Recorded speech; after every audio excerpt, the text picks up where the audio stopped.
Kennedy Space Center Visitor Center.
Well, it doesn't look like you're trying to fly, so I'm going to reset the show. Thanks.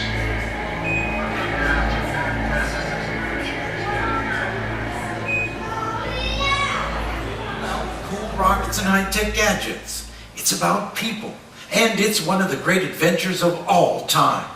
Welcome to Explorers Wanted. Now here, you can see what's happening at NASA and get a feel for what it takes to have a career in space exploration. Now we've yet to confirm exactly where humankind's next steps into space are going to take us, but today we'd like to share with you some exciting ideas being developed right now. So look at the people around you, because our next space explorers might be in this audience right now. That means that I have no time to waste because I'm supposed to be getting people ready, so let's start with the most obvious question. Where could we go? Well, we definitely want to continue going to the International Space Station. But now that the Space Shuttle has been retired, we're going to be depending on our international and commercial partners to furnish rides to and from the...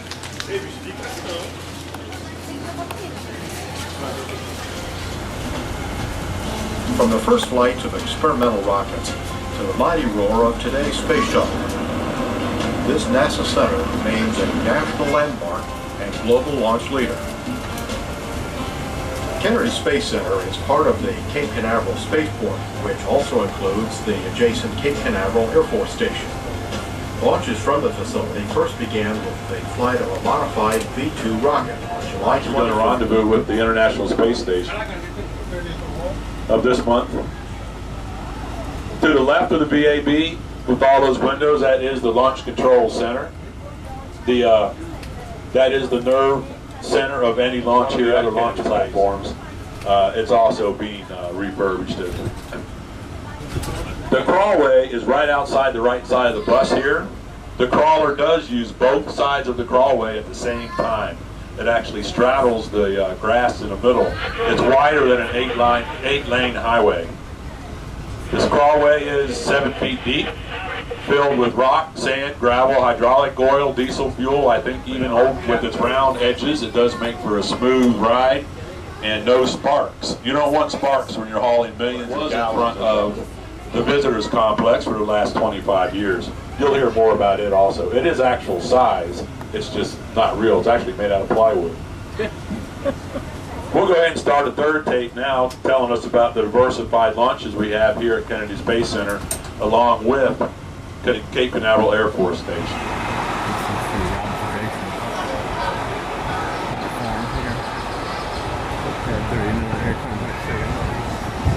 Four stories tall.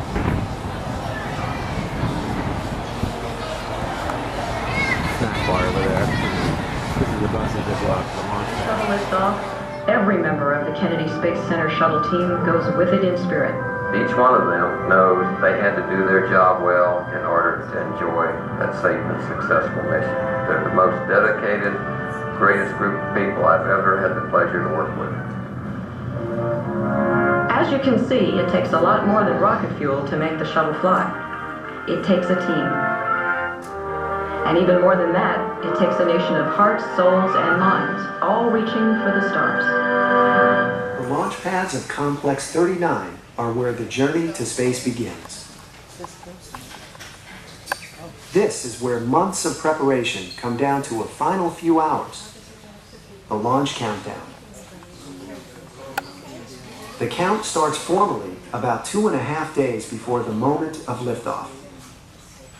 While countdown activities are controlled, it also has a clean room, which allows insulation, ink, and liquid hydrogen are loaded into the external. The astronauts enter the orbiter. Assisted by with explosive nuts, the shuttle bends forward and then back. Umbilical systems and the hold-down bolts must remain attached until the final moment, just in case there is an engine cutoff, which aborts the launch. Simultaneously, the solid rocket boosters are ignited, the 8 explosive nuts detonate, and the umbilical connections release. The space shuttle lifts away from Complex 39 on another mission to explore and develop the frontier of space.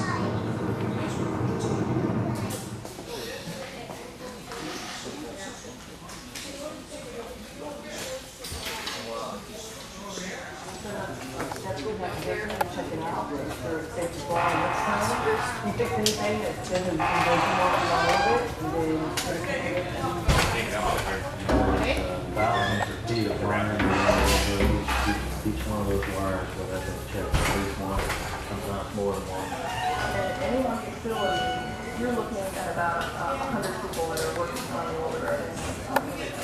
Stage and look at there's hundreds of valves in the orbiter that operate with There were 3 people in my elevator. There were. one of the 3 bays and one at the back. In some cases you have 2 at the bay and 2 in the bays. Take a slice in time, that's where you'll find it. The thickness is really geared to where you have to protect the orbiter and how much heat they have. Here's the crawl way where the launch vehicle goes out to the launch pad out there.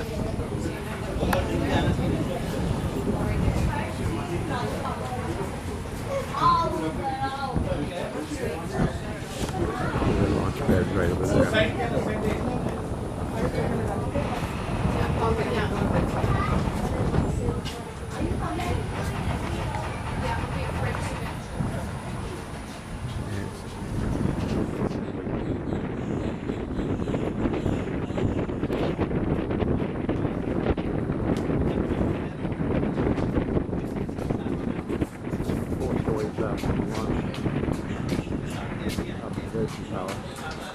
It's a rather centrifuge port around here.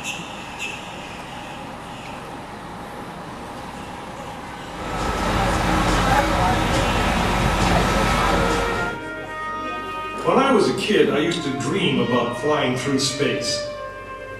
Every week on TV, I'd watch my heroes as they jumped into their rocket ships and took to the stars. And I wanted to be like them. They had courage, imagination, and no problem ever stood in their way for long. You know, in the end, when we actually did send men into space, it turned out that those were exactly the qualities it took. I'm John Hudson. This is Pad 39 of the Kennedy Space Center. I was a launch controller here when from this very spot, man took off to fly to the moon. It was a journey that began 12 years before that rocket ever left the ground. And it started on the other side of the world. Back then, we were one of two superpowers that always seemed to be on the edge of a terrible war. In 1957, the Soviet Union launched the first ever man-made satellite into Earth orbit. They called it Sputnik, which means traveling companion. And in a world where peace hung in a delicate balance, it seemed to create a dangerous advantage. Every ham radio operator in America could hear it beeping. People were afraid. Were the Soviets looking down on us, watching us? If they could make a satellite pass over our cities, could they do the same with a bomb?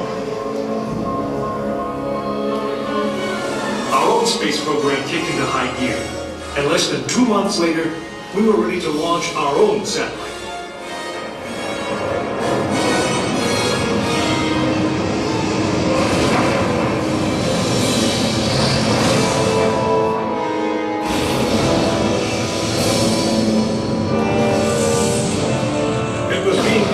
The space race, and we were running a distant second.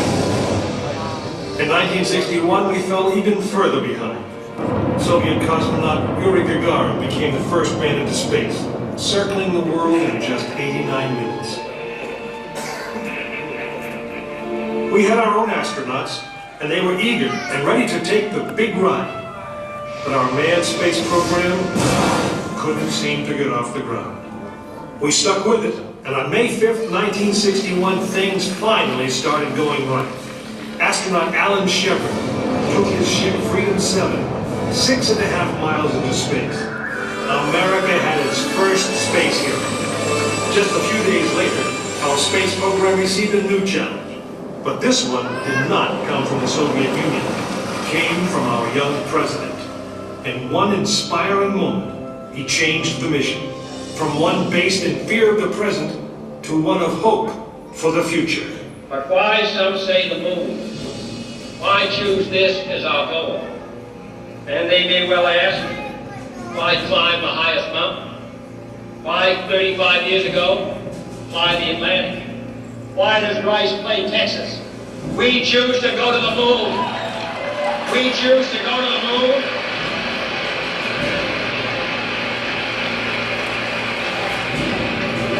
We choose to go to the moon in this decade and do the other thing, not because they are easy, but because they are hard.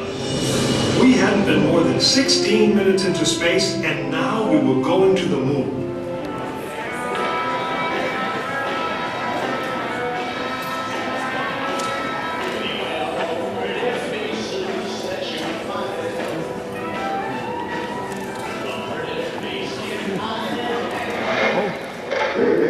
At this moment, nothing appears to stand between Apollo 8 and the moon except the sky.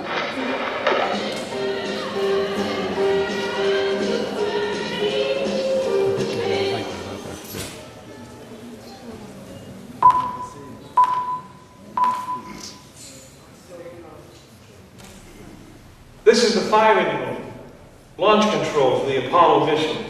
This is not a mock-up. These are the very consoles we sat at when men first took off to fly to the moon. The tragedy of Apollo 1 had put us 1.5 years behind. We were making up for it in one big leap. Our status score indicates that all aspects are ready, instrument computers ready, spacecraft ready, final check of the emergency detection system, that ready like also first stage preparations are completed. All systems are A-OK. Keep going. We're on. Ready to go to Cronkite. And by water. Okay, you're on. All systems go. Minus 45 seconds and counting. First stage, the oxygen tank has been pressurized, and the pressure is still building up. Coming up on 90 seconds, mark T-minus 90 seconds and counting. Apollo 8 crew standing by, spacecraft commander Frank Warren, Jim Butler, Bill Anders. Now we report that the liquid hydrogen tank on the third stage is pressurized, 1 minute 15 seconds.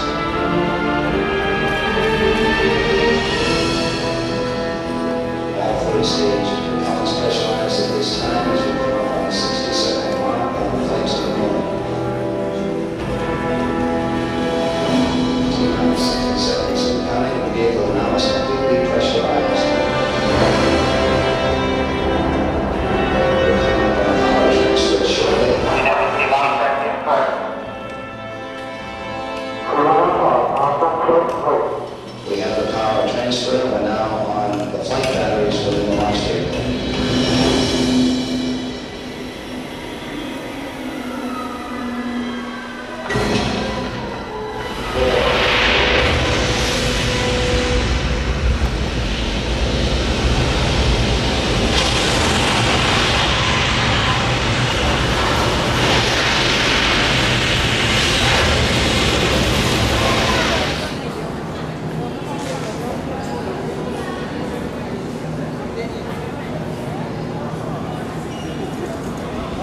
landing zone by 3 miles.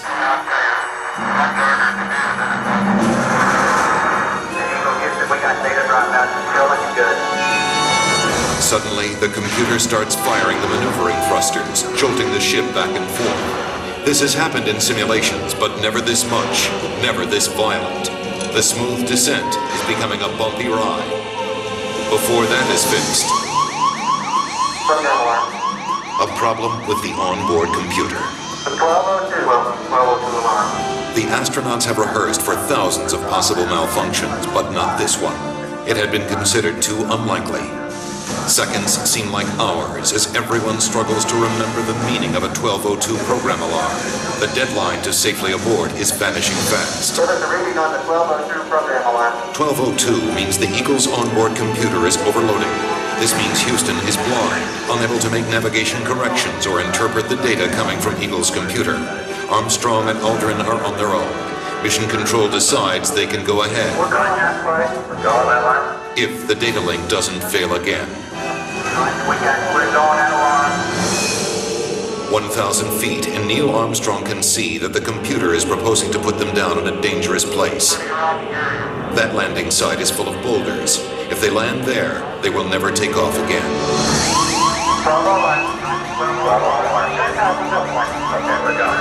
At 350 feet, Armstrong ignores his computer navigation and veers away from the rocky landing site with no time to explain to Mission Control. Okay, I'll flight controller, everything's tight. In Mission Control, everybody is stunned. At 300 feet, the Eagle has left its flight plan and taken off at full speed across the face of the moon. Eagle Houston is descent to fuel. Monitor, over. 90 seconds of fuel remaining. Now less than 200 feet, and the Eagle is too low to safely abort back into orbit. They call this part of the flight plan Dead Man's Curve. All that's left for Mission Control is to read off the fuel remaining in seconds. 60 seconds. 60 seconds. The entire moon landing has come down to 2 men and 1 minute. Forward. 40 feet down, 2.5. And half a second. 30 seconds. 30 seconds. Lights on. Down 2.5. Forward. 6 feet, 2.5 down. Make shadow. More forward, just to the right roll. 9.5. Contact light. Okay, engine stop. And yes,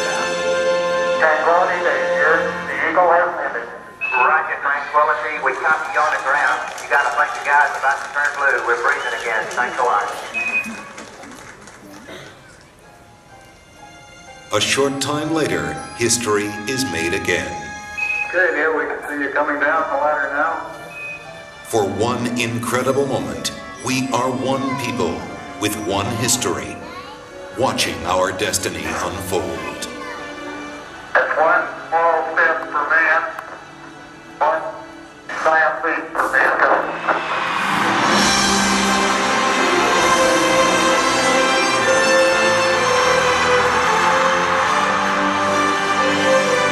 Armstrong is on the moon, never 38-year-old American. One small step for man.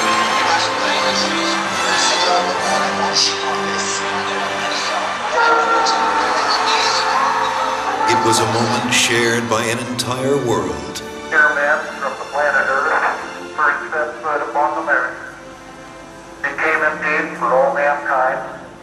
With these first steps, mankind stood on the highest ground, and we saw our planet as our home port in the endless ocean of space.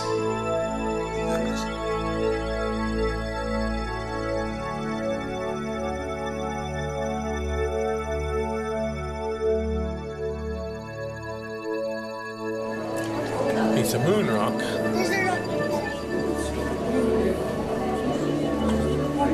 It's been sliced open.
And the point on the top is, just imagine, that's all rocket. If the rocket starts, that's small rocket, well, smaller than the big thing beneath. But if the big thing beneath starts breaking up, the engines start going bad, sensors can sense that within a 10,000th of a second. They send signals up to that emergency rocket, they blow bolts at the base of the cone. The crew is then hurled away, pulled away by the rocket in that spike. Oh, I get it. And Okay. they literally pulled miles away from the exploding booster rocket save their lives, to save their lives. Sure. We've got a few more minutes here, folks. Thank you very much. Well, my pleasure. Thank you guys for Cheers. coming by. Okay. How are you? Cheers, okay. Very much enjoyed your lunch presentation. It was fabulous. Oh, I'm glad. Learned a little bit about food in space. Oh, it was great. It was so entertaining. Thank you so much. All right. Take care. Hi again. I wanted to get that for my father. Well, very good. Just an autograph. Everything all right? Yes. Would you like a reusable bag for $1.99?